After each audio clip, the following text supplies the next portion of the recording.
Agora aqui, gente, eu trouxe essa recomendação aqui, essa sugestão, para que vocês leiam complementarmente. Eu estou até usando o significado correto da palavra complementar, ou seja, mais uma coisa, mais acréscimo, né? Que é a RDC 207.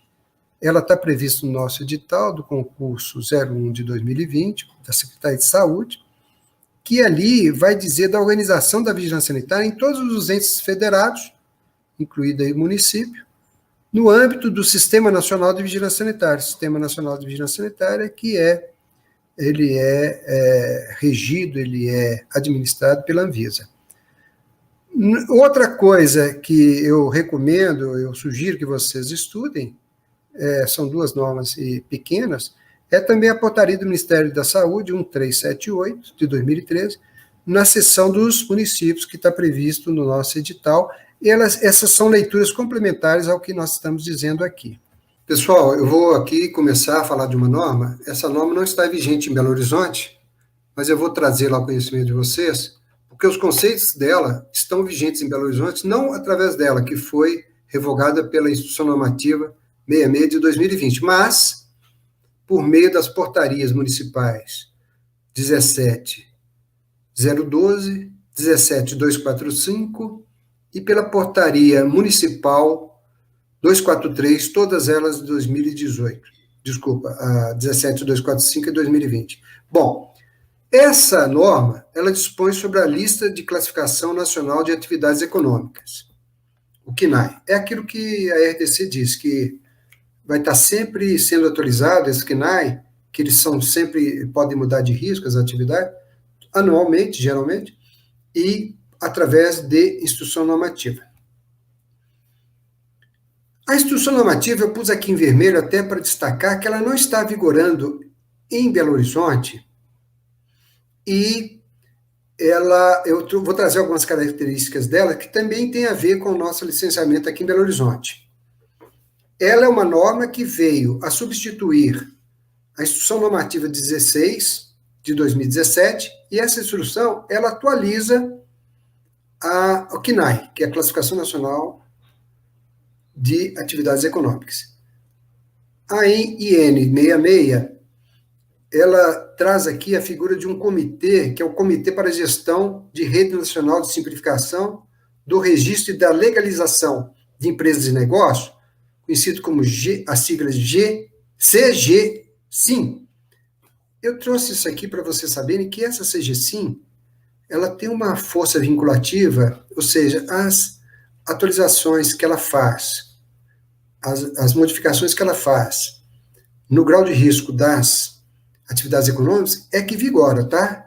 Então, vamos supor que a CGSIM faça uma atualização aí por algum fenômeno de um surto, alguma coisa, e uma instrução normativa, uma RDC, esteja classificando o risco de uma outra forma. O que vai vigorar vai ser a classificação da CGSIM, tá?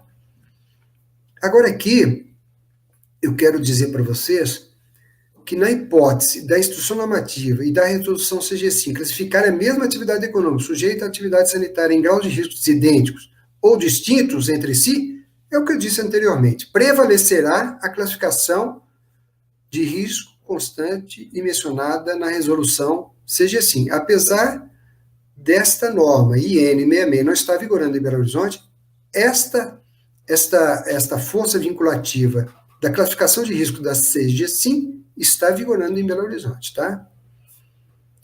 Isso é, se não houver uma norma municipal que classifique a mesma atividade como risco, porque aí prevalece a municipal, no caso a RDC 423. Artigo 7 ainda da revogada IN 66. A classificação de risco da atividade realizada nos termos dessa IN e a realizada pela CGSIM apenas serão aplicadas na hipótese de inexistência de classificação de risco realizada pelos Estados, município e Distrito Federal. Então, voltando àquela questão de competências que eu falei, que é uma regra da Constituição Federal. Como o município ele tem uma força vinculativa, uma prevalência em suas normas em relação ao Estado e à Federação, no que diz respeito ao caráter local, então essa lista, como ela classifica o risco? E o risco ele tem muito a ver com o ambiente, com o local. Se o município classifica um risco igual ou diferente de uma classificação estadual ou federal, prevalece o risco. Essa é uma das explicações por que normas que vieram depois de 2017 e depois de 2018 não estão em vigor em Belo Horizonte, porque no Brasil não há hierarquia de normas. Há competências. A competência geral é para a federação, suplementamente pelos estados e o Distrito Federal, e a de caráter local e particular pelos municípios. Vamos continuar aqui. Fica revogada a instrução 16, aqui nesse artigo 8º é que vem a revogação da 16. Então, nós não podemos falar em instrução normativa 16, mas nós podemos falar de alguns conceitos que estão vigorando aqui nas nossas normas, sem problema, porque eles são aproveitáveis. Agora vem, sim, a que está vigorando em Belo Horizonte, em julho de 2021. É o seguinte: essa IN 16 dispõe sobre a lista de classificação nacional das atividades econômicas, o CNAE, classificadas por grau de risco para fins de licenciamento sanitário. Então, o que vigora? O que vigora em Belo Horizonte? É o Decreto Municipal 17012, de novembro de 2018, e a Portaria Municipal 423, de 2018. E essas duas normas municipais, elas estão conforme a IN 16 revogada. Então lá, vamos chamar a atenção aqui, agora nós estamos começando a falar do decreto 012. Esse decreto, expedido pelo prefeito, assinado pelo prefeito, em 2018, ele traz então a regulamentação, o como fazer a expedição do alvará, né, a concessão do alvará, que estão previstos tanto na RDC 153, a Lei 7031. Então, aqui está dizendo como fazer, quais são os procedimentos. E aqui eu chamei a atenção porque uma norma com nomenclatura de decreto é feita pelo prefeito, e uma portaria é feita pelo secretário. E uma lei somente por um processo legislativo, no nosso caso, a Câmara Municipal. Capítulo 1 do Decreto 17012. O licenciamento sanitário, na sua seção 1, disposições gerais, ele diz o seguinte: o funcionamento de estabelecimentos e das atividades econômicas sujeitas ao alvará sanitário, ele se dará de forma prevista nesse decreto. Onde é que estão essas definições? Quais são as atividades sujeitas? Na 7031, artigo 19, que remete ao 18, que remete ao 14. Estão lá. E algumas novas técnicas podem ser expedidas posteriormente. Eu trouxe aqui, então, a revogada 66 para refrisar, para reforçar aquela questão de que a 66 só seria aplicada aqui se não existisse no município norma que tratasse do mesmo assunto na mesma extensão, mas que existe, que são as normas que eu citei no slide anterior.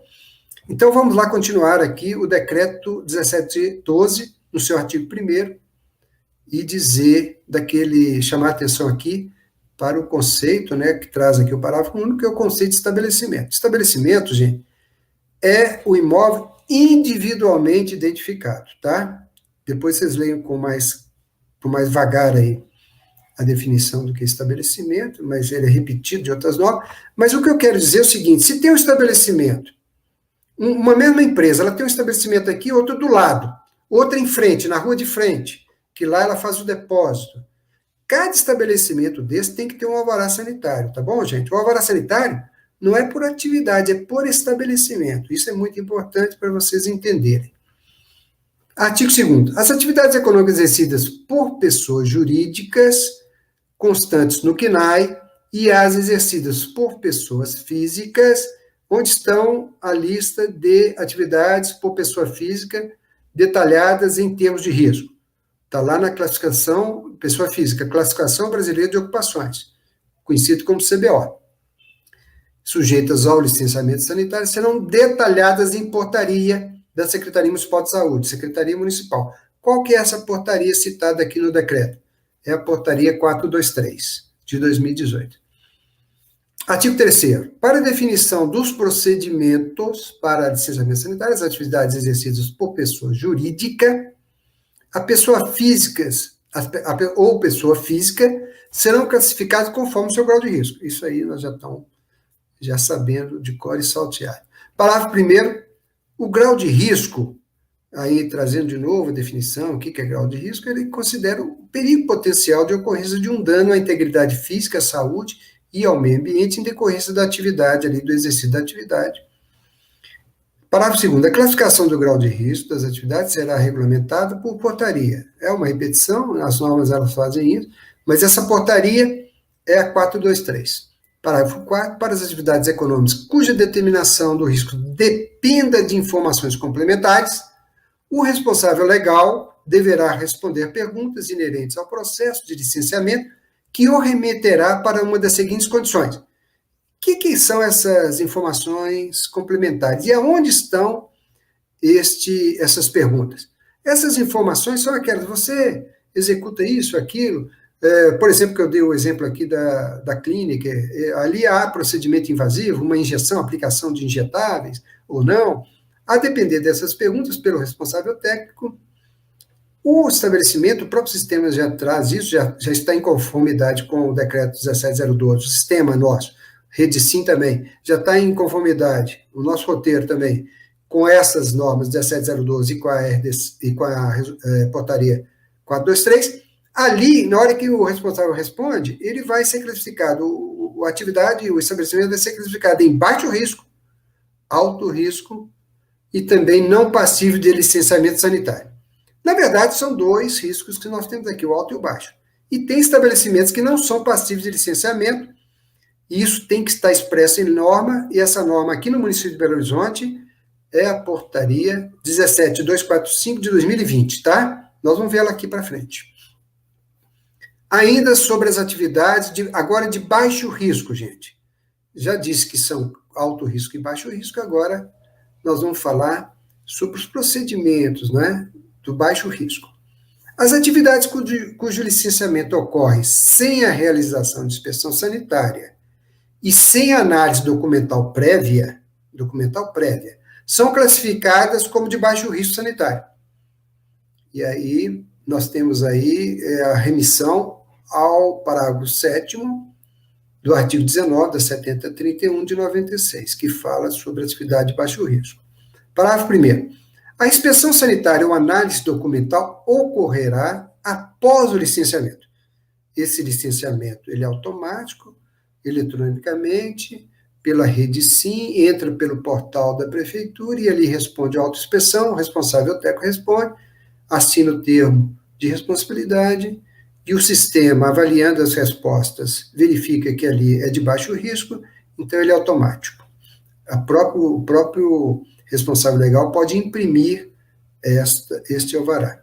O início da atividade, sem que haja inspeção sanitária ou análise documental, não exime o responsável da instalação ou manutenção da higiene, da biossegurança e da proteção à saúde e à segurança sanitária, sob pena de aplicação de sanções previstas na legislação sanitária. Se ele não cumprir ou não manter na instalação e na manutenção a higiene, a biossegurança e proteção à saúde e à segurança sanitária, ele vai ser punido. Das atividades classificadas como baixo risco, nós estamos ainda falando de baixo risco. A liberação do alvará, ele será conforme o preenchimento de um roteiro de autoinspeção. Das atividades, agora de alto risco, seção 3, agora mudou o risco, agora é alto risco. Artigo 7º, as atividades econômicas cujo licenciamento ocorre com a prévia, agora é a prévia, não é posterior, é prévia inspeção sanitária ou prévia análise documental, pode ser uma coisa ou outra, eu destaquei aqui o ou, não é i, é ou, pode ser a liberação pela análise ou pela vistoria do fiscal, ou mesmo pela análise documental. São classificados como alto risco, aquelas que têm o licenciamento com a vistoria antes e com a análise documental, ou com a análise documental antes da liberação do alvará. O início da operação para os estabelecimentos e atividades sejam classificados como alto risco fica condicionada à liberação.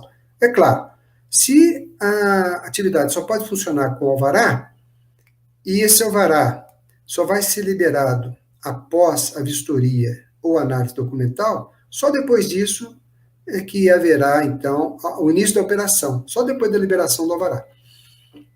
Artigo 9º, o requerimento do alvará será realizado eletronicamente. Eu estou dizendo aqui, já mudei de seção, a seção 4 dos procedimentos, eu estou dizendo tanto para alto quanto para baixo risco, tá? Parágrafo 1º.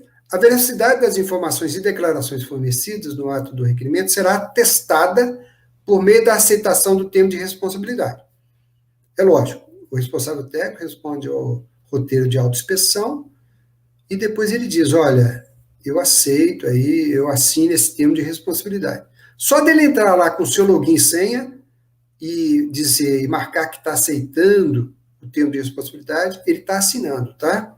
Ou pode assinar também com aquela assinatura digital que está prevista em norma.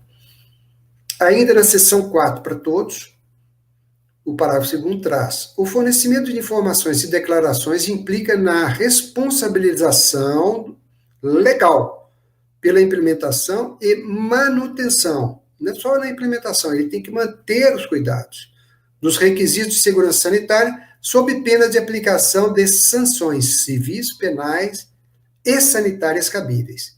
São naturezas de sanções diferentes. Essas que nos dizem respeito são só as sanitárias. Por quê? Só as sanitárias são em nível administrativo. As civis e penais são em nível judicial. Ainda dos procedimentos para todos, o parágrafo 3º, a apresentação de documentação física fica dispensada, é o que eu disse, não tem mais papel, salvo, ou seja, a não ser a critério da Secretaria Municipal de Saúde, os documentos que não puderem ser apresentados eletronicamente. Tem documento que não tem jeito ou não pode ser apresentado, aí a Secretaria diz, olha, esse documento tem que ser apresentação física.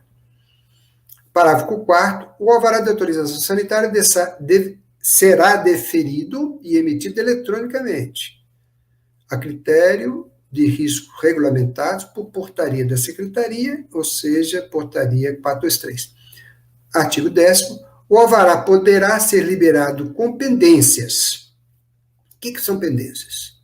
São não cumprimentos de alguns itens normativos, geralmente os itens que significam em menores riscos. É claro, aqueles riscos que são chamados de críticos, eles não podem ser descumpridos em nenhuma hipótese. Se estiver descumprindo um item crítico, o que acontece? Não recebe o alvará. E, nesse caso, o estabelecimento terá 30 dias para proceder às correções, sob pena de autuação ou outras medidas legais.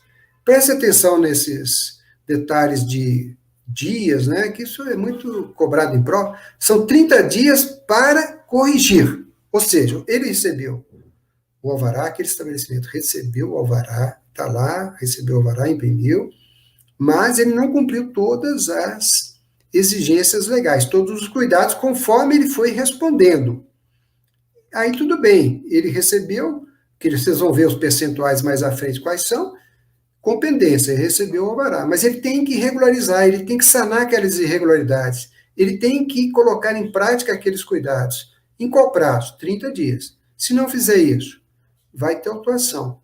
Isso pressupõe os documentos lavrados pelo fiscal sanitário, termo de intimação, advertência e demais, inclusive infração, que pode ser ou não com multa. Agora, no parágrafo único, ainda para todos, os interessados, o interessado poderá solicitar uma prorrogação. Quer dizer, são 30 dias, mas esse prazo pode ser prorrogado. Mas para fazer isso, para cumprir as pendências, para sanar as irregularidades, ele tem que justificar, olha, eu não posso, porque eu dependo de mais prazo para fazer aqui, talvez trocar o piso, tem que colocar mais, tem que ser um prazo maior. Tudo bem, maior do que 30 dias, tudo bem. Mas até quando ele pode entrar com esse pedido? Até 30 dias, contadas de que momento? Da publicação do DOM. Porque todo o alvará, e esse alvará ele foi liberado com pendência, ele é publicado no DOM. A partir dali começa a contar o prazo de 20 dias, ou seja, o estabelecimento teve seu alvará liberado com pendências, ele vai precisar de mais de 30 dias, então, antes que transcorram 20 dias até o 20º dia da publicação no Diário Oficial do Município, ele tem que solicitar formalmente uma prorrogação de prazo. Essa prorrogação de prazo vai ser solicitada à Junta de Primeira Instância, Junta Sanitária de Primeira Instância, e vai ser analisado pegando a opinião do fiscal da área, pegando o parecer do fiscal, e aí vai dar o prazo que ele pediu, ou menor, ou até às vezes maior, a depender da necessidade do estabelecimento, para sanar aquela irregularidade. O alvará sanitário deve ser requerido quando? Quando é que deve ser requerido o alvará? Quando se abre a empresa ou, veja bem, ou se altera no registro empresarial. Onde é que se altera o registro empresarial? Isso é na Junta Comercial do Estado, é um órgão estadual, mas quando se altera o registro lá na Junta Comercial, dispara uma comunicação para o município dizendo, olha, modificou aí. Geralmente modifica assim, que não seja aquelas questões de sócio e tudo, modifica, agora vai ser exercida ali, vai ser praticada ali uma outra atividade. Para ser praticada uma outra atividade, tem que ter esse registro lá no CNPJ, né, no Registro Nacional de Pessoa Jurídica, que é feito na Junta Comercial, e ali, então, então necessário um novo liberação, um novo requerimento de alvará. Por quê? Porque mudou a atividade, geralmente, e mudando a atividade pode ter sido mudado o risco, isso tem que ser avaliado novamente pelo nosso sistema. E outra situação em que deve ser requerido o alvará, quando altera o risco, exatamente o que eu falei, alterou o risco da atividade econômica, uma clínica não aplicava injetáveis, começou a aplicar, quer dizer que alterou o risco, ele vai ter que requerer um novo alvará. Ou quando expirar o prazo de validade. O prazo de validade é 1 ano, vocês vão ver que 30 dias antes, quando é alto risco, tem que ir lá e requerer, para que o fiscal vá lá, antes que a ideia é que antes que o alvará seja cancelado, expirada a sua validade, o fiscal esteja visitando. Parágrafo 1º. As empresas que nunca requereram alvará ou que tiveram seus processos indeferidos ou cancelados devem fazer novo requerimento. Isso aqui, gente, quando foi expedida essa norma em 2018, ela aproveitou para dizer, olha, gente, se vocês têm aí agora toda a relação, tem o CNAE e tem o CBO, né, Classificação Brasileira de Ocupações. Se vocês exercem alguma atividade dessa e nunca tiveram alvará, ou tiveram alvará indeferido ou cancelado, estamos avisando, deve ser feito de novo o requerimento, estamos orientando, estamos determinando por norma. Em situações em que, por meio de inspeção sanitária, for verificado o risco sanitário associado à área física, poderá ser solicitada a apresentação do projeto arquitetônico. Ou seja, tem risco. Esse risco está relacionado à área física. Aí tem que apresentar o projeto arquitetônico para análise e aprovação.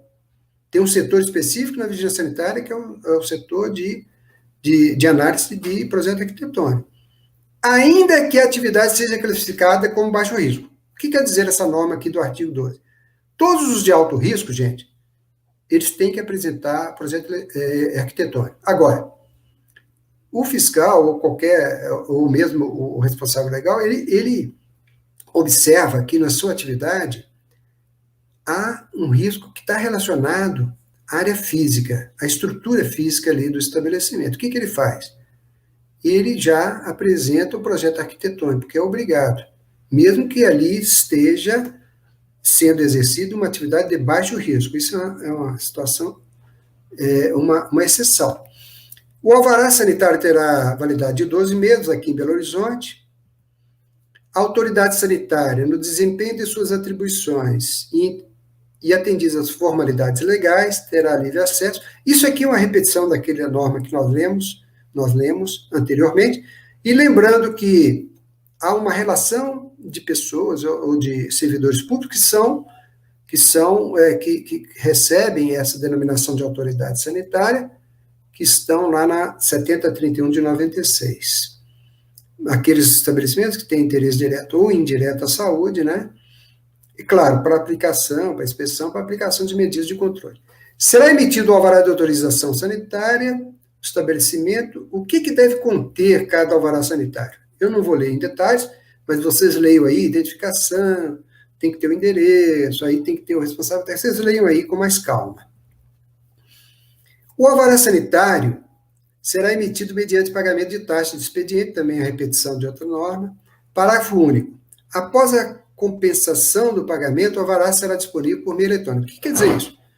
A pessoa está lá, ela entrou na rede sim, ela está respondendo as perguntas do roteiro de autoinspeção, e ela acaba ali, vamos dizer que constatou-se que ele é um estabelecimento de baixo risco, aí ele vai ter, então, um íconezinho dizendo imprima a sua guia de pagamento, ele imprime, paga a taxa, só depois que essa taxa é compensada, ou seja, que o sistema da prefeitura, ele reconhece o pagamento, é que é aberta a possibilidade de imprimir, né? Aí que estará disponível, aí ele imprime o alvará sanitário, imprime lá do estabelecimento dele mesmo.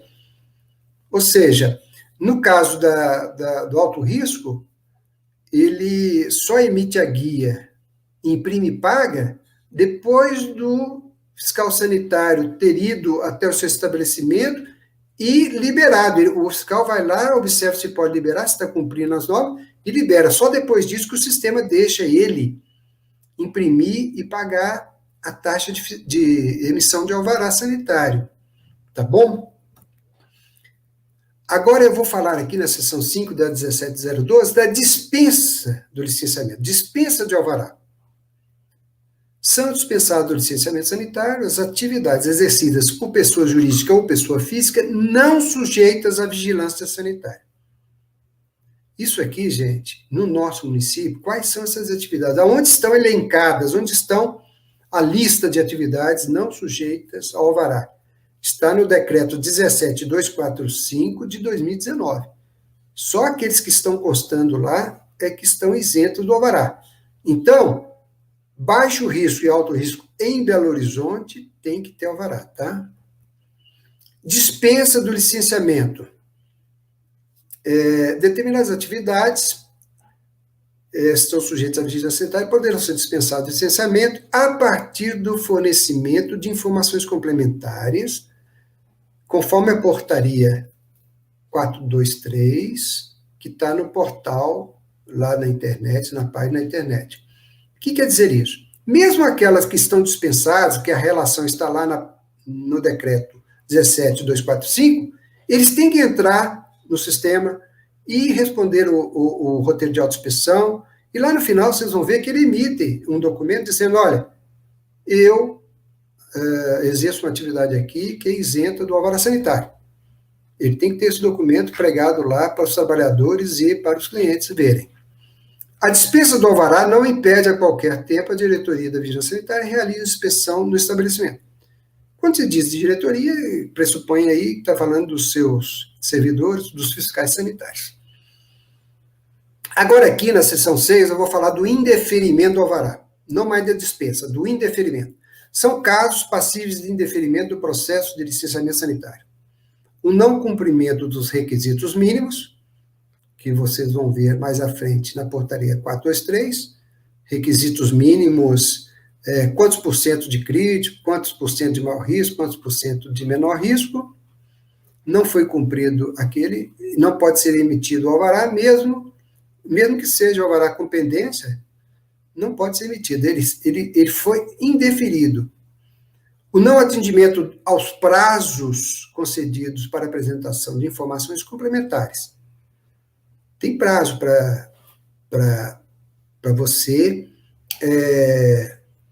ir lá e complementar a informação, tá? Se não cumpriu esses prazos, também, aquele requerimento que você vem fazendo, no final ele vai dar o seguinte status, indeferido.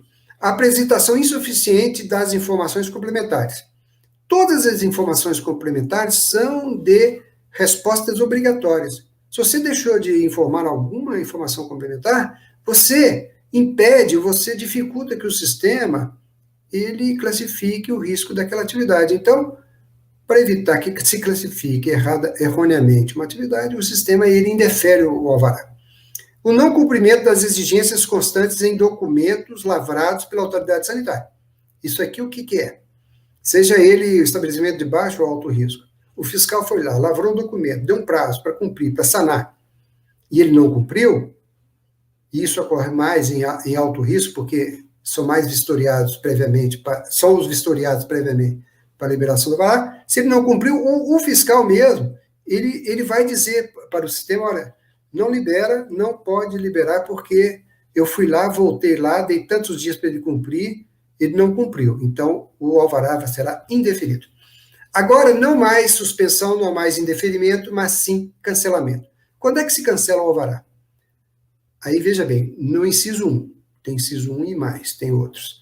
Quando o responsável legal deixa de cumprir as condições estipuladas para o exercício das atividades, né, dentro dos prazos estabelecidos pela autoridade fiscal sanitária, quando apresentar documentação irregular, inapta ou com vícios, com erros, com falsidades, perante a diretoria da Vigilância Sanitária, ou quando apresentar declarações falsas ou dados inexatos perante a diretoria da Vigilância Sanitária, será então cancelado o alvará.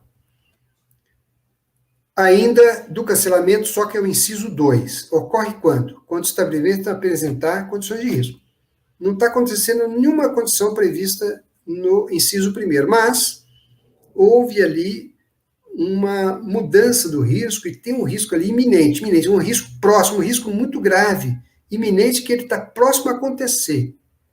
Aí, constatado esse risco iminente, cancela-se o alvará, até que seja cumprido o alvará, e ele tem que pedir essa liberação dessa desinterdição, é interditado, né? O alvará cancelado é interdita. E aí é desinterditado mediante pedido na junta de primeira instância. Na hipótese do cancelamento do alvará, o interessado poderá apresentar recurso à junta de julgamento sanitário de primeira instância no prazo de 20 dias. Então, esse prazo aqui, tanto para prorrogar aquele cumprimento de irregularidades detectadas nas respostas do roteiro de autoinspeção que deu origem à liberação do alvará com pendências. Quanto aqui, na desinterdição, foi cancelado e vai desinterditar, o responsável legal, ele tem que pedir essa desinterdição 20 dias a contar do cancelamento. Ou da ciência, né? Contados a partir da ciência do interessado. Porque às vezes o cancelamento do alvará, ele é via o DOM, Diário Oficial do Município. Então, só é considerado ciência no DOM depois de 5 dias de publicado. Mas aqui, então, pode ser dado diretamente o conhecimento a um preposto, a um funcionário, a um empregado, e aí tomou ciência e começa a contar 20 dias para ele entrar com recurso de desinterdição, né, do estabelecimento. O cancelamento do alvará implica a interdição, isso eu já vim falando anteriormente aqui, do estabelecimento até a regularização das pendências sanitárias. Artigo 23, na impossibilidade de ser dada ciência diretamente ao interessado, este deverá ser cientificado do cancelamento do alvará de autorização sanitária por meio de publicação no Diário Oficial do Município, considerando-se efetivada a notificação 5 dias após a publicação. Agora, na seção 8ª, mudou a seção, agora nós estamos falando do monitoramento. O que é monitoramento? É o monitoramento das condições sanitárias daquele estabelecimento após a emissão do alvará. Após a emissão do alvará, a qualquer tempo, a Diretoria de Vigilância Sanitária poderá verificar as informações prestadas no roteiro de autoinspeção, inclusive por meio de inspeção, de vistoria, e solicitação de documentos. No monitoramento, os serviços, produtos, equipamentos, atividades, ou outros, tem lá um ambiente, uma rua que está acontecendo, um problema, então, quer dizer, o monitoramento vai também no ambiente, no meio ambiente, vocês lembram, né? Que possam acarretar, direto ou indiretamente, riscos à saúde da população, também estão sujeitas ao monitoramento ou à intervenção sanitária, independente da obrigatoriedade do seu licenciamento. Às vezes está ocorrendo uma questão lá que não tem nada a ver com estabelecimento, com licenciamento. É lógico, tem alguém que está gerando aquele risco. Então, ele será monitorado, né? Ele vai ser monitorado, tá bom? Pela vigilância. Agora, o capítulo 2 das disposições finais e transitórias, está dizendo aqui que os responsáveis legais e técnicos poderão responder pelo fornecimento de informações sanitárias total ou parcialmente falsas, enganosas ou omissas. Lembrando que, para o roteiro de autoinspeção, para a rede SIM, quem é responsabilizado é o responsável legal, porque lá entra com a senha e login dele. Mas vamos supor que o responsável técnico, o fiscal foi numa vistoria prévia para o alto risco, e o responsável técnico deu uma informação incorreta, falsa, né? Então, esse responsável técnico vai responder legalmente e administrativamente com as sanções da 7031 por essa resposta, por essa informação incorreta. Ainda nas disposições finais transitórias, o alvará será impresso pelo próprio responsável, pela pessoa que estiver requerendo, e afixado em local visível ao público e aos trabalhadores. Tem que ser numa parede lá que seja visível. A autenticidade do alvará poderá ser comprovada pelo meio eletrônico. É lógico. Se o nosso sistema está informatizado na Vigilância de Belo Horizonte, a rede SIM também, é gravado lá o número do alvará. Aí o fiscal, às vezes, desconfia que aquele alvará é um documento falso, foi elaborado por uma pessoa. Ele vai pegar aquele número, vai ligar para a Vigilância Sanitária e dizer, olha, confere aí para mim, ou então ele mesmo entra na rede SIM, eu confere ali se aquele número corresponde àquele estabelecimento, se aquele está em vigor ou não. Essas informações são acessíveis ao fiscal, são acessíveis à Vigilância Sanitária. O alvará sanitário deverá ter sua outorga publicada no diário. Todo alvará liberou, mesmo aquele competência, que é o alvará normal, ele é publicado no DO, Diário Oficial do Município. A solicitação de renovação do alvará para os estabelecimentos cujas atividades sejam classificadas como de alto risco, o requerimento deverá ser feito anualmente, no mínimo 30 dias antes do seu vencimento. Esse prazo aí de 30 dias é para dar condição ao fiscal, a programação da vigilância, que inclua aquela vistoria na agenda do fiscal, para que ele vá lá e antes de ser expirado o prazo de validade do alvará daquele estabelecimento, daquela atividade econômica, o fiscal já tendo ido lá, ele vai responder ao sistema se está liberado ou não, para que depois o próprio responsável legal, tendo a resposta do fiscal positiva, ele possa dar prosseguimento, imprimir a taxa e depois imprimir o alvará, se for liberado pelo fiscal. Ainda nas disposições finais transitórias, as atividades sujeitas ao licenciamento sanitário serão regulamentadas por portaria, que é a 423, e poderão ser modificadas a seu critério. Quando se tem uma norma publicada pelo secretário, como é o caso da portaria, fica mais fácil de alterar, sabe? Porque não precisa nem de processo legislativo, nem de ocupar o prefeito, que é mais difícil do que ocupar o secretário, logicamente. Disposições finais e transitórias. Os processos de requerimento do alvará, datados de 31 de dezembro, isso aqui, gente, está nas disposições transitórias, que são situações que estavam vigorando lá anteriormente a essa norma. É só para chamar atenção disso aí, que esses alvarás, que era uma situação fática que acontecia, né, os alvarás datados até dia 31 de dezembro, se te falar a verdade, eu nem sei que situação é essa, quais são esses alvarás, mas está dizendo o seguinte, olha, depois de publicado esse decreto 17012, esses processos, esses responsáveis técnicos deverão peticionar novo requerimento por meio eletrônico, tá bom? Outra disposição final e transitória é de uma outra situação fática, que eu não me lembro, também eu vou passar disso aqui, que isso não vejo sentido nem cobrar isso em prol.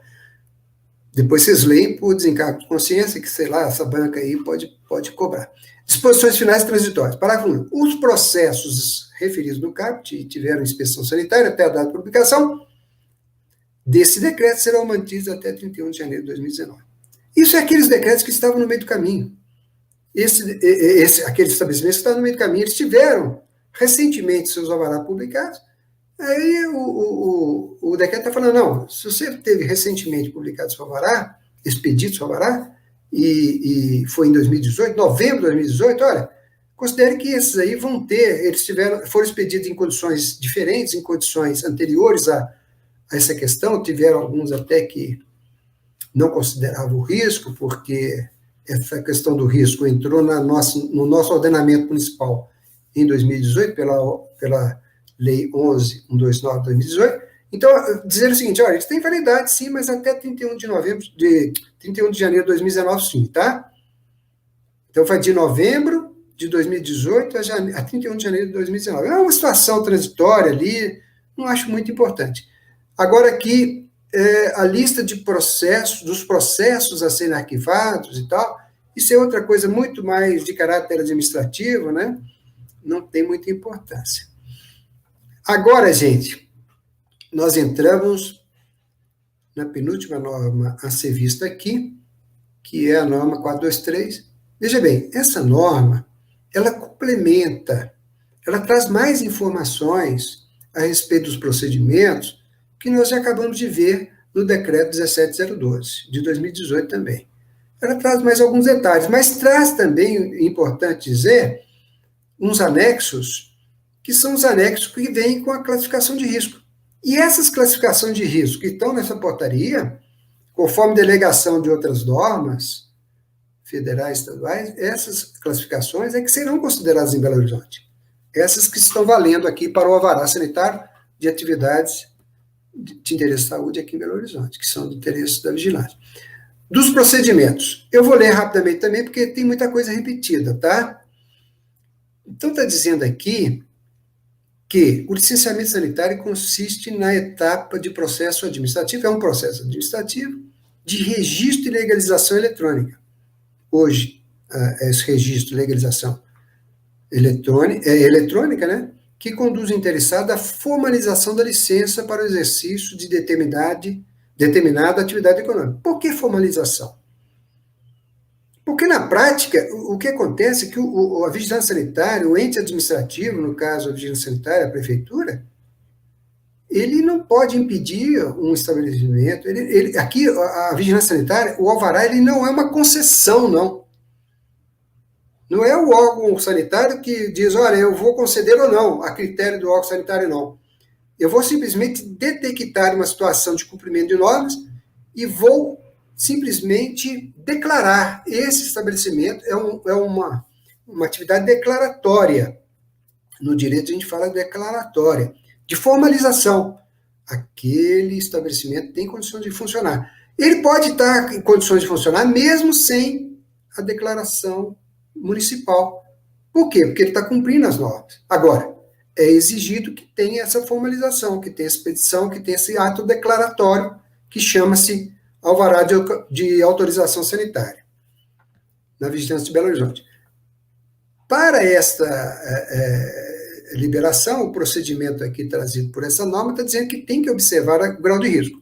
Quais são os graus de risco observados aqui em Belo Horizonte em vigor? É o baixo, é o alto risco, desculpa. Então, nós vamos aqui descrever no parágrafo 1º, seus incisos, o que é atividade de alto risco para Belo Horizonte? É atividade exercida por pessoa jurídica, constante no CNAE, desculpa, não é no CNAE, é bem lembrado aqui, é na Classificação Nacional de Atividade Econômica, sujeita à vigilância, é classificado como alto risco, que está no anexo dessa portaria, mas aqui em Belo Horizonte, como há um anexo da portaria, nós trouxemos do CNAE para a portaria, mas o que vale é o anexo da portaria, né? Mesmo que haja uma diferença ali de classificação pela portaria em relação ao CNAE, o que vai vigorar o da portaria, que está no anexo 1. Alto risco ainda, parágrafo 1º ainda, inciso 2, o detalhamento das atividades de pessoa física. Então, nós falamos das jurídicas, mas as pessoas físicas também. Onde é que estão essas atividades elencadas, conforme o risco? Na Classificação Brasileira de Ocupação, CBO. E onde é que estão nessa portaria? No anexo 4º desta portaria. Lá estão as atividades de pessoas físicas, com o grau de risco. Aqui, no parágrafo 2º, não mais de alto risco, mas de baixo risco. Os detalhamentos das atividades de baixo risco estão no anexo 2 desta portaria. Baixo risco ainda, inciso 2. O detalhamento das atividades por pessoas físicas, aqui estava falando da pessoa jurídica no inciso 1 e aqui no inciso 2, pessoa física, vão estar no anexo 5º. A pessoa jurídica no anexo 2º e a pessoa física no anexo 5º desta portaria. O detalhamento das atividades acontece no CNAE, cuja determinação do risco sanitário dependa de informações complementares, está contidos no anexo 3. É aquela que o responsável técnico vai responder se exerce ali ou não, para que o sistema, com referência à norma, ele consiga classificar como alto ou baixo risco. Está no anexo 3 dessa portaria. São as informações complementares. Agora, o artigo 3º. O licenciamento sanitário se dará mediante a emissão do alvará. Então, licenciamento sanitário é a licença para funcionar. Qual que é o documento? Alvará de autorização sanitária. Qual que é o ato declaratório? Alvará de autorização sanitária. Parágrafo único. Será emitido apenas um alvará sanitário por estabelecimento. Chama atenção de novo aqui, que é por estabelecimento, não é por atividade. E conterá a descrição de todas as atividades econômicas na documentação do registro, onde estão descritas quais são as atividades econômicas que devem constar ali no alvará. Naquela classificação do CNAE de pessoa jurídica ou na CBO de pessoa física. São procedimentos para o requerimento. Agora aqui são procedimentos previstos no artigo 4º da 4323. Quais são? Primeiro, você acessa a Rede Sim, no portal da Rede Sim, que na verdade você entra na Rede Sim, vocês vão ver pela Secretaria Municipal de Saúde, pelo portal da Vigilância Sanitária, né? Pelo portal da Prefeitura, mas você acessa a Rede Sim, que está instalada, está alocada no Estado. Essa Rede Sim, esse software. Seção 1, para o requerimento também ainda. Você entra no ambiente que eu estava dizendo, da Secretaria Municipal de Saúde, você entra pelo portal da Vigilância, preenche os dados solicitados, que é o roteiro de vistoria, autoinspeção, você envia os documentos que são ali requeridos, solicitados, você concorda com o termo de responsabilidade, você clica lá, concordo com esse termo de responsabilidade, você aguarda a vistoria quando é alto risco, e nós estamos falando de alto risco, do fiscal, aí depois o fiscal ele informa se foi ou não liberado o alvará para o sistema, e tendo o fiscal liberado o alvará, o responsável técnico, continuando ali o preenchimento do requerimento, ele vai emitir o recolhimento, né, o documento de recolhimento da taxa, né, e vai pagar.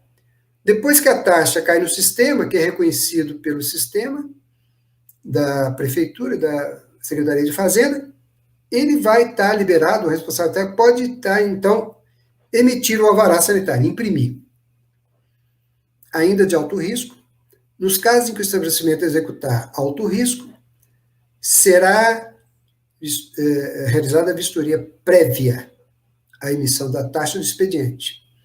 Então, só depois da emissão da vistoria do fiscal, o fiscal dizendo que foi liberado, que está em condição de liberar, é que vai ser habilitado, vai ser permitido ao requerente do alvará a emissão da taxa de expediente, então ele vai pagar.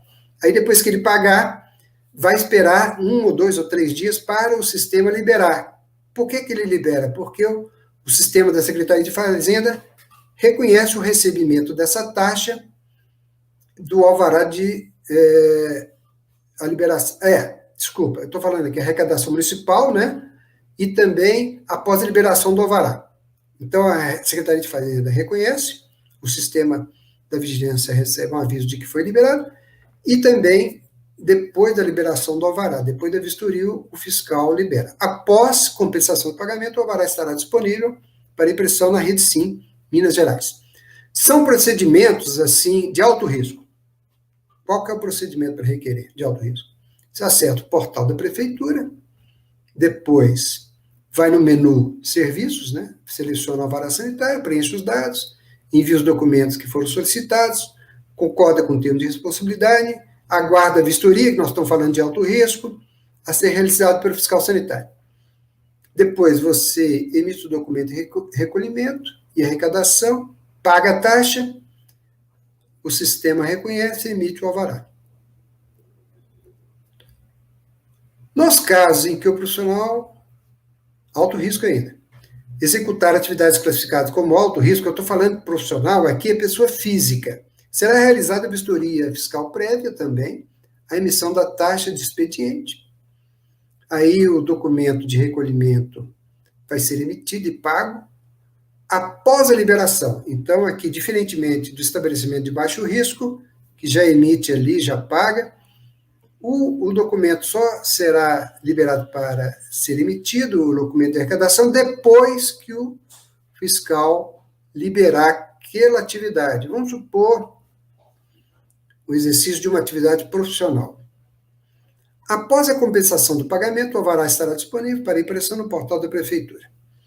Artigo 6º, ainda de alto risco. A liberação do alvará para estabelecimento de alto risco exigirá previamente a inspeção e a análise. Aqui é o I. Aqui tem que ter análise documental pela vigilância, tá? Sanitária, antecedendo o início da operação. Então, gente, aqui está dizendo que tem que ter o início, antecede a liberação, o início da operação, porque só com o alvará que o alto risco pode iniciar suas atividades. Eu quero chamar a atenção para um detalhe aqui que diz respeito a esse I. Quando em direito você coloca o I, você está somando, você está obrigando. Quando você coloca o ou, você está dizendo ou uma coisa ou outra. Na portaria 423, está dizendo que tem que ter as duas coisas, inspeção sanitária e análise documental pela vigilância. Na portaria, no decreto 17012, está dizendo ou. Então, quer dizer que o que está vigorando em Belo Horizonte é o I, tá? Porque aqui, quem determina, a norma que determina o que vai vigorar, são essas normas aqui. Desculpa. Se a norma que estiver dizendo o não for municipal, o que vigora é o I. Se for o decreto 17012, que está dizendo ou, essa portaria não pode descumprir o decreto, porque ela tem hierarquia, sim, uma norma de um mesmo ente tem hierarquia, e aí está descumprindo o decreto, porque o decreto é que delegou à portaria a possibilidade de detalhar mais os procedimentos de liberação do alvará. Então, vocês depois verificam, eu não estou me recordando, se o decreto 17012 dizia ou I. Se lá estiver dizendo ou, o certo é que considere ou. Desconsidere a portaria, porque a portaria tem que respeitar o decreto. Vamos lá. Seção 2 do alvará, agora de baixo risco, gente. De baixo risco ele é mais simplificado. O de baixo risco, vocês depois vão ler aí como é que se faz. Quais são os procedimentos para requerimento. Muito semelhante ao de alto risco, com a diferença de que a emissão do recolhimento, né, da taxa, ela será anterior à vistoria. Ou por quê? Porque não tem vistoria. Não tem vistoria, necessidade de vistoria. Então, ele mesmo, quem está preenchendo ali, responsável legal, vai emitir o documento, pagar, compensou no sistema da prefeitura, emite o alvará. Baixo risco ainda. Está dizendo aqui, caso o responsável técnico, o legal, não possua cadastro, o que é cadastro?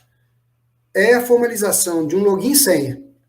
Se ele não tiver cadastro na rede SIM, que é a rede estadual, né, vai ser necessário ele fazer o cadastro. Por quê, gente? Quando se entra na rede SIM, só através de um login e senha. Porque a pessoa que respondeu ali, que entrou com o seu login e senha, ele tem responsabilidades, ele pode ser responsabilizado legalmente. Então, está dizendo aqui quais são os procedimentos. Acessa a prefeitura, depois vai em alvará sanitário, preenche os dados solicitados no roteiro de vistoria, auto-vistoria. Agora, são procedimentos de pessoa física, né? Baixo risco. Aí você, continuando aqui, envia para o sistema, concorda com termos de envia as informações, concorda, emite o documento de recolhimento, emite o documento do alvará. Ainda de baixo risco, a solicitação do alvará de estabelecimento de baixo risco, tem que preencher o roteiro de autoinspeção, e declarações do responsável legal, visando o próprio sistema reconhecer, né, formalmente, que não é de fato, não é materialmente, não é concretamente, é formal, através de documentos e respostas, dos requisitos exigidos para a sua liberação. Reconheceu, pode liberar, libera. Artigo 10º, que o roteiro de autossuficiência nada mais é do que uma lista de itens. Quais são esses itens? São os itens de cuidados, os quais é atribuído um parâmetro de criticidade. Crítico em relação ao quê? Em relação ao risco sanitário. Então, vocês vão ver aqui que há 3 níveis de criticidade. Tem o nível maior risco, tem o nível menor risco e tem o crítico. Para que se emita o alvará, é necessário que sejam cumpridos, no mínimo, 100% dos itens críticos, veja bem, 80% dos itens maior risco e 60% dos itens menor risco. Isso aqui, gente, nós estamos falando do alvará na seção 3. Isso aqui vale para os dois. Até a seção 2 estava falando, a seção 1 falou de alto risco, a seção 2 de baixo risco, a seção 3 está falando para todos os dois riscos vigentes em Belo Horizonte. Então, é 100% de críticos, 80% de maior risco, 60% de menor risco. Se cumprir isso, ele recebe aquele alvará, que é o alvará com pendências, tem 30 dias para cumprir, para regularizar, prorrogáveis.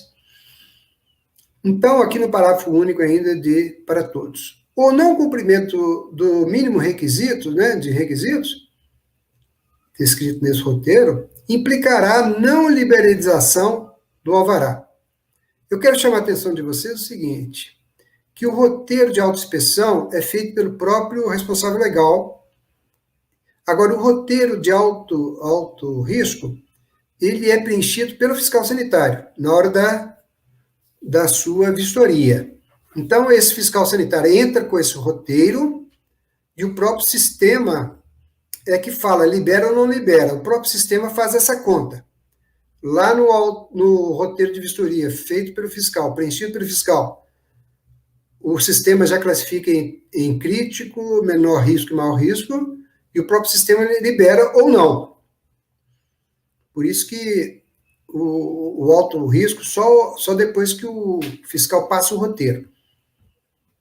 Ou então, devendo o requerente, quando é liberado com pendência, regularizar o empreendimento e iniciar novamente. Ou ele foi liberado com pendência, ou ele foi indeferido, porque não respeitou aqueles índices anteriormente descritos, o processo tem que ser reiniciado, o processo de liberação de requerimento. As instituições filantrópicas, que está uma previsão lá no decreto 17012, eles podem pedir, eles podem solicitar a isenção da taxa de expediente, que é a taxa de liberação do alvará. Agora nós estamos nas disposições finais, está dizendo o seguinte, que o detalhamento das atividades de alto risco, constantes no CNAE, dispensadas de aprovação de projetos de instalações físicas pela vigilância sanitária, está definido no anexo 7º dessa portaria. O que acontece? Alto risco pressupõe aprovação de projeto de instalação física para liberação do alvará. Isso é uma regra de caráter geral. Agora, tem algumas exceções que vão estar no anexo 7º dessa portaria, que mesmo sendo de alto risco, não necessita de aprovação de projeto pelo setor de projetos de instalações físicas. E esses estabelecimentos estão relacionados, descritos no anexo 7º desta portaria aqui, 423. Disposições finais, ela entra em vigor em 15 dias, já entrou, e aqui destacando que quem assinou isso aqui foi em 2018, já era o secretário Jackson, que é o secretário municipal de saúde. Eu não vou entrar em detalhes disso aqui, mas vou chamar a atenção para vocês de algumas coisas. Vocês vão olhar isso com mais vagar lá no anexo 1 da portaria. Aqui estão relacionados estabelecimentos de alto risco. Passe um olho nisso aí, porque eu acho muito difícil alguém cobrar isso em banca. de dizer, olha, me fala se qual que é de alto, qual que é de baixo risco, a não ser aqueles que são de notório saber, né? Bom, aqui tem o anexo 1, aqui continua o anexo 1, vocês vão olhar isso com calma. Aqui ainda o anexo 1, você vê que está tudo relacionado aí. Agora aqui o anexo 2 traz as de baixo risco, tá? Atividades de baixo risco aqui em Belo Horizonte, que está vigorando, são essas aí do anexo 2. Agora aqui o anexo 3 traz aquelas que vão ser dependentes de informações complementares, que são informações expressas, declaradas pelo responsável técnico no roteiro de autoinspeção, lá na rede SIM, na hora do requerimento, e a depender dessa informação, o estabelecimento, a atividade vai ser classificada como alto ou baixo risco. Vou te dar só um exemplo aqui. O primeiro aí, fabricação de conservas e legumes e outros vegetais, exceto palmito. A pergunta que está lá no roteiro de autoinspeção é o seguinte: o produto final será diferente de produto artesanal? É aquele detalhe que eu chamei a atenção. O produto artesanal, ele pressupõe menor risco porque vai ser consumido rapidamente e por um menor número de pessoas. Se a pessoa diz que aquilo ali não é artesanal, quer dizer que ele é industrial. Então, se ele respondeu sim, quer dizer, é diferente de artesanal, aquela atividade vai ser de alto risco. O próprio sistema vai definir. E se ele respondeu não, quer dizer, é artesanal, a atividade vai ser de baixo risco. Aqui ainda dependência de informação, passe um olho nisso depois, ainda de informação, dependência de informações também. Agora aqui, no anexo 4, está dizendo aquele de alto risco, não mais de pessoa jurídica, mas de pessoa física, que estão na classificação brasileira de ocupação. Ele copiou lá, mas pode ter alguma alteração, alguma modificação na portaria que vai vigorar aqui na portaria. Vocês vão perceber que a maioria aqui, ó, que está nessa relação, é de alto risco, está vendo aqui? Esse anexo 4, vocês vão ver tudo aí, ó, alto, alto, alto, tá vendo? Agora aqui, ó, desculpa, eu já passei para atividades de baixo risco, sujeitas ao licenciamento, que estão no anexo 5º, não mais no 4º, que esses aqui são de alto risco, agora são de baixo risco.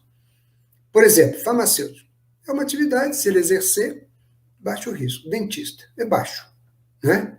Agora, interessante, o dentista é baixo. Agora aqui, cirurgião dentista, que usa disfunção temporomandibular e dor orofacial, aí já passa a ser um dentista de alto risco. Então, quer dizer, a depender do que ele pratica ali, da atividade que ele pratica, por isso a importância de responder o roteiro, ele pode ser de alto ou de baixo risco. Então, são detalhes para vocês ficarem atentos. Esses aqui do anexo 5 ainda, pessoa física, baixo risco. Agora, aqui no 6, são aquelas pessoas físicas, mas dependentes de informação complementar para se dizer, para se classificar em alto ou baixo risco. Vocês veem aí? Olha bem. Uma pergunta que vocês podem guardar, que é quase que, não sei se é em todos os casos, mas aqui é o seguinte: se há um profissional de saúde que exerce uma atividade, e se houver ali o exercício de atividade e houver a realização de procedimento invasivo, que vai entrar no organismo da pessoa, seja até a aplicação de injeção, se houver procedimento invasivo, sempre vai ser de alto risco, gente. Então, se perguntar, um dentista teve aplicação de alguma coisa, é alto risco. Agora, esses aqui, em relação, gente, à dispensação da aprovação de projetos de instalações físicas. Como eu chamei a atenção de vocês, todas as atividades de alto risco são necessárias, exceto essas aqui, que estão no anexo 6º. Então, por exemplo, comércio varejista de carne. Quando se fala da atividade de carne, geralmente é alto risco. Mas se for no açougue, no comércio varejista, não precisa apresentar a planta lá, a planta arquitetônica, né? Não precisa de aprovar o projeto de instalação física, né? Agora aqui, de alto risco e que são dispensadas da aprovação. Continuando aí as atividades.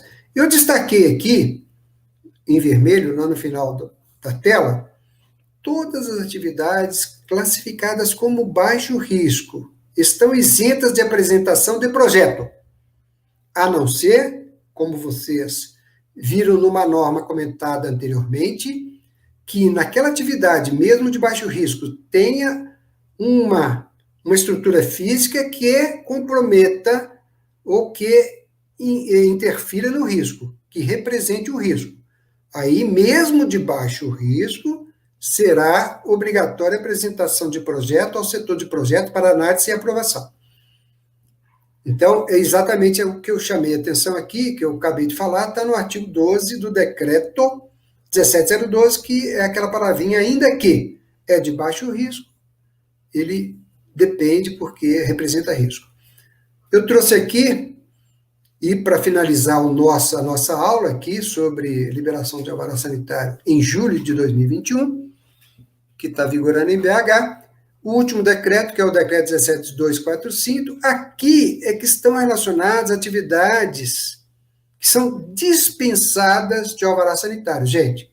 Não só de alvará sanitário, mas de outros alvarás, alvará de localização e outras licenças. Então, em Belo Horizonte, se tiver aqui dentro dessa lista da 17245, do decreto do prefeito, está dispensado de alvará. Esse decreto, ele está condizente com a Lei de Liberalidade Econômica Federal, a 13874 de 2019, e considera-se atos públicos, eu trouxe aqui algumas definições de que é ato público, a liberação. A atividade econômica de baixo risco, para fins desse decreto, são aquelas no âmbito municipal que estão dispensadas na necessidade de todos os atos públicos de liberação econômica para plena e contínua operação e funcionamento do estabelecimento em Belo Horizonte, vão ser elencadas aqui nesse decreto. O que é o órgão licenciador? Ele traça, então, alguns conceitos, considerações, né? Considera também o que é ato público, ele vai dizer aqui, e dentro dos atos públicos está incluído o alvará de autorização sanitária, ainda definindo o que é atividade econômica de baixo risco, deve-se considerar, para classificar como baixo risco, os princípios de prevenção e precaução, na verdade, são os riscos, né, à saúde. No parágrafo 3º, a dispensação de atos públicos de liberação da atividade econômica é exclusiva para atividades constantes nesse anexo. É o que eu disse, só se estiver aqui que não precisa de alvará em Belo Horizonte. Ficam submetidos, mas mesmo assim ficam submetidos à fiscalização pelos órgãos de controle federal, estadual ou municipal, com a finalidade de resguardar os direitos coletivos e o cumprimento de normas, no nosso caso, o direito à saúde. Será dispensado do reconhecimento de vulnerabilidade do particular perante o Estado. O que é esse reconhecimento de vulnerabilidade? Você pode entender como reconhecimento de isenção de licença. São aqueles pessoas que são dispensadas de licença, de atos públicos aqui. Se acontecer, se for constatada má-fé junto a órgãos municipais, estaduais ou federais, vai sim haver uma penalização. Gente, esses aqui são dispensados. Vocês vão observar lá na portaria 423 que, a depender da resposta do responsável técnico no roteiro de autoinspeção, algumas daquelas respostas que dependem de informações complementares, vai haver assim, baixo risco, alto risco, e vai haver lá dispensadas. Essas que são dispensadas estão relacionadas na 423 e estão condizentes, devem estar condizentes com esse decreto 17245 em Belo Horizonte. Constatada a reincidência de infração municipal, federal ou estadual, também vai perder a categorização de vulnerabilidade, de isenção de expedição de documentos. Eu trouxe aqui só o estabelecimento que interessa a vigilância sanitária, como exemplo, são poucos, vocês podem ler, eu trago aqui como único exemplo, que eu vou ler é o comércio varejista de hortifruti e granjeiros. Sacolões. Sacolões não precisam de licença para funcionar, de nada, nem declaratório. Quero agradecer a Probatos mais uma vez, pedir para aqueles que estão interessados em fazer o simulado, nós teremos um simulado amanhã, dia 17, né, Eduardo? É isso mesmo? Amanhã será disponibilizado o último, mas os 3 primeiros também estão disponibilizados. Você faz, depois você recebe a sua classificação, o gabarito, e como você foi para poder corrigir, porque corrigindo o simulado você estará estudando, estará revendo as matérias. Isso mesmo, a gente conversou, quem é seguidor do SUSFácil pode entrar em contato com o Eduardo, vai estar aqui o telefone dele na descrição desse vídeo para você acessar os simulados, fazer, ver quantos pontos você está, ainda dá tempo de você aperfeiçoar o conteúdo, e aqueles que têm seguido o SUSFácil têm R$ 10 de desconto, e eu quero agradecer você que está aqui acompanhando, tenha uma boa prova. Esperamos que esse conteúdo tenha ajudado você a melhorar sua preparação para o concurso de Belo Horizonte. Até a próxima. Qualquer dúvida, deixe aqui no comentário. E ao longo do tempo a gente vai sanando essas dúvidas. Muito obrigado, Eduardo. Até mais. Muito obrigado a você, Helder, e a todos.